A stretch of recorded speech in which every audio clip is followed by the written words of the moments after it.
I was thinking of just thanking you, John, for giving me a few more.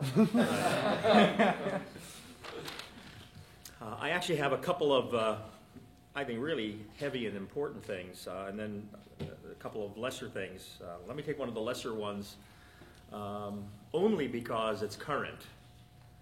I brought it up myself when I introduced my Mozart piece on Friday night, and if you were there at the faculty concert, you know I relayed the comment from somebody who said, I really enjoyed your concert even though it was classical. And I mean, that's one of the things that has helped to shape my thinking about how to program. My wife had tipped me off much earlier than this, so that's one of the lessons I learned from her. And she used to attend most of all my early programs, which were not nearly as many, but anyhow, she was a real trooper and would come along for many of them.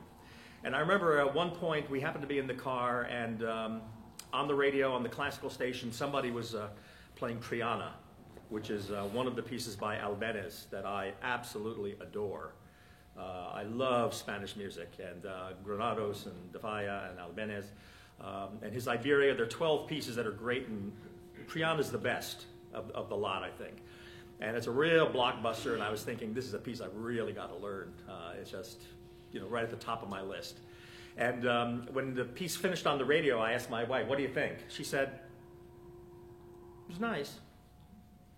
I said, it was nice? Yeah, I mean, it was nice. I said, it wasn't great? No.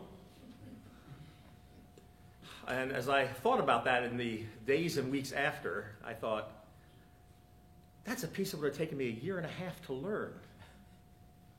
And my wife is not a trained musician. She's not a music hater. I mean, she came to my concert, so she's, a good sport, at least.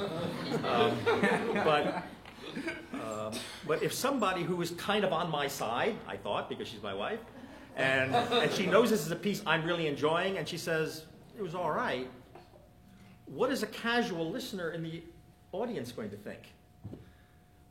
So the point I was making on Friday night is, I have to consider very carefully what's the audience God has given me. And I have to try to choose accordingly. Now, I wouldn't have brought this up again after Friday night, except for the concert yesterday. And how many of you enjoyed that Rachmaninoff sonata, the second half?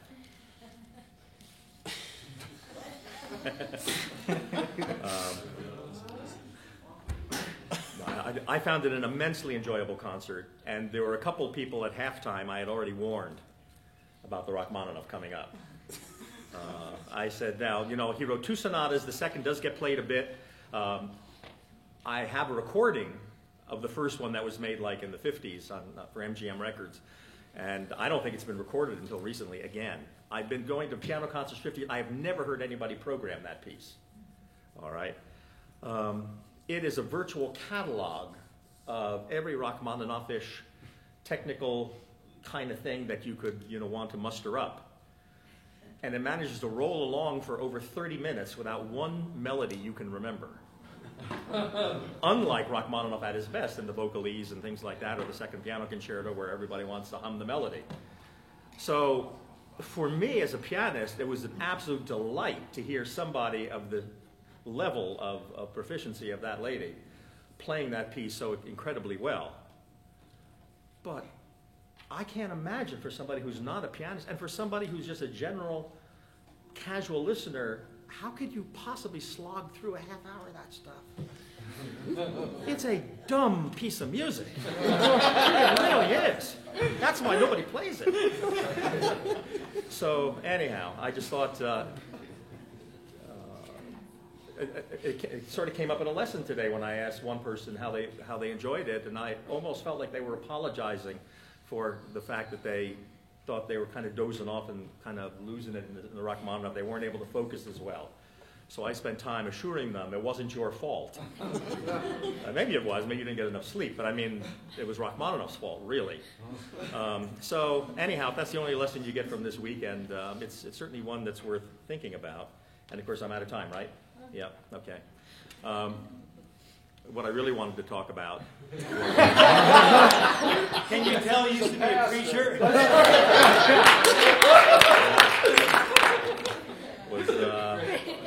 behalf of what John was saying, and then just to introduce the idea at least, one of the ways my wife adjusted was by,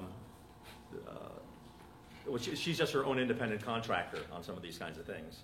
And so she was not going to be the good soldier forever and just sort of keep coming along to every program that I did. And where the rubber really met the road was one particular conference where I was preaching for several days, and then I had a weekend concert. And we had 2 kids. They must have been like, 2 and 4 or something like that. They were both kind of coming down with the flu, and she came with me. We went to Erie, Pennsylvania. We spent the weekend, and of course the kids were throwing up by the end of the first night. And by the end of that weekend, my wife said, "Why am I here?" I mean, when the kids throw up at home, I know where the towels are. I'm in somebody else's home now. I mean, everything's an imposition. I didn't bring all the meds that go with this, this kind of thing. And then we go to the program, and nobody wants to see me. They all want to see you. They all engage with you. And so she just made the decision that she really has to live her own life, and she's not coming to the next one like this. And that's something that I'm glad we've been able to talk about, through the years. And I'm glad she was strong enough that she didn't say, "Therefore, you can't do this anymore." That was never one of the choices she offered me. But she made some of her choices, and she was strong enough to do that. I really wanted to talk more about how to make those choices, and I also wanted to talk about her being ignored. That was almost the thing I wanted to talk about the most, but that's at least a 25-minute sermon. So, and as a pastor and a musician, I wanted to talk about it twice. Because there are 2 groups of people that are really good at ignoring other people. It's musicians and pastors. So anyhow, we'll save that for another time when there's adequate time.